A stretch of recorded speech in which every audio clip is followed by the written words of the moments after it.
¿Te has preguntado alguna vez de dónde sale la gasolina que usas todos los días? ¿Cómo es posible que un líquido invisible bajo tierra se transforme en energía para mover el mundo? Lo que estás a punto de descubrir no solo es increíble, sino que también es uno de los procesos más peligrosos, costosos y secretos de la industria moderna. Hoy te llevo, paso a paso, al corazón de un viaje que empieza hace millones de años y termina en el tanque de tu auto.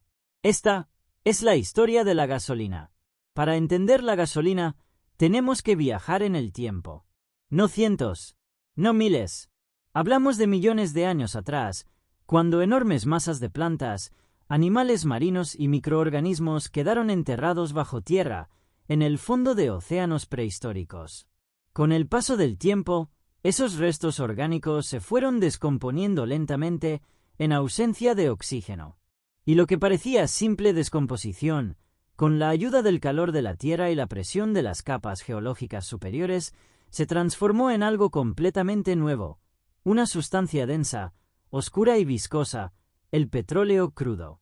¿Sabías que un solo litro de gasolina proviene de la descomposición de millones de organismos microscópicos que vivieron hace más de 100 millones de años? Es como cargar en tu auto una cápsula del tiempo.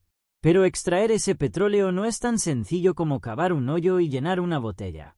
Para encontrar una reserva útil se necesitan años de estudios geológicos, radares subterráneos, análisis satelitales y una inversión multimillonaria. Cuando se confirma la presencia de un yacimiento, comienza la fase de perforación. Aquí entra en escena la ingeniería pesada, torres metálicas colosales que perforan la tierra a profundidades de hasta 6.000 metros, a veces en tierra firme y a veces en medio del océano. Y no siempre fluye solo. En muchos casos se requiere inyectar vapor, agua caliente o productos químicos para forzar la liberación del petróleo atrapado. Es un proceso riesgoso, caro y en algunos lugares incluso mortal. Hay pozos que tardan más de un año en perforarse, y cada uno puede costar más de $100 millones. Pero eso es solo el comienzo. Una vez que el petróleo crudo es extraído, debe ser transportado hacia otro lugar, la refinería. ¿Y cómo se transporta un líquido tan inflamable en cantidades industriales? Mediante oleoductos, trenes blindados y gigantescos barcos llamados superpetroleros. Algunos países tienen la suerte de producir petróleo. Otros simplemente lo compran. El superpetrolero más grande del mundo puede llevar más de 3 millones de barriles de petróleo. Imagina una ciudad flotante cargada de líquido explosivo. Pero aquí viene lo interesante. El petróleo crudo no se puede usar tal cual. Es una mezcla sucia, con compuestos pesados, azufre, lodo y gases nocivos. Para transformarlo en gasolina, hay que pasarlo por una especie de cocina industrial a escala colosal. La refinería. En una refinería, el petróleo entra y se somete a un proceso llamado destilación fraccionada. En palabras simples, se calienta a más de 400 grados Celsius en una torre inmensa, y según la temperatura, cada componente se separa. Los más pesados, como el asfalto, se quedan abajo. Los más ligeros, como el gas, suben. Y por ahí, entre medio, está la fracción que nos interesa, la gasolina. Pero eso no basta. A la gasolina se le hace un proceso llamado craqueo catalítico, que rompe las moléculas grandes y las convierte en moléculas más pequeñas y ligeras. Luego viene el proceso de mejoramiento, donde se eliminan impurezas, azufre, y se ajusta el nivel de octanaje. Y por último, la aditivación.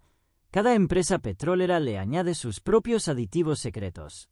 Algunos mejoran el rendimiento, otros limpian el motor, otros simplemente huelen distinto. De cada 100 litros de petróleo, solo 45 litros se convierten en gasolina. El resto se convierte en diésel, queroseno, gas doméstico, plásticos, aceites, fertilizantes e incluso cosméticos. Ahora que ya tenemos la gasolina lista, ¿cómo llega hasta tu vehículo? Bueno, se distribuye desde la refinería a través de poliductos, cisternas y camiones especializados. Cada estación de servicio recibe su carga, que se almacena bajo tierra en enormes tanques.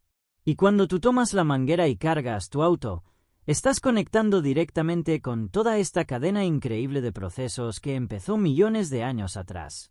Dato curioso, muchas veces, varias marcas venden exactamente la misma gasolina, pero con aditivos diferentes. Lo único que cambia es el marketing. Y aquí llega la gran pregunta: ¿por qué es tan cara la gasolina? Primero, porque el precio del petróleo depende de factores globales. Si hay guerra, sanciones, crisis o decisiones de la OPEP, el barril sube. Segundo, los impuestos. En muchos países, más del 50% del precio de la gasolina son impuestos. Y tercero, porque hay costos de transporte, refinación, distribución, márgenes de ganancia y, claro, ganancias para las petroleras. En algunos países como Venezuela, la gasolina llegó a ser casi gratuita. En otros como Noruega, es de las más caras del mundo, aunque ellos mismos producen petróleo. Pero más allá del precio, surge otra cuestión. ¿Y si la gasolina se termina? Las reservas no son infinitas. El planeta no puede regenerar petróleo tan rápido como lo consumimos.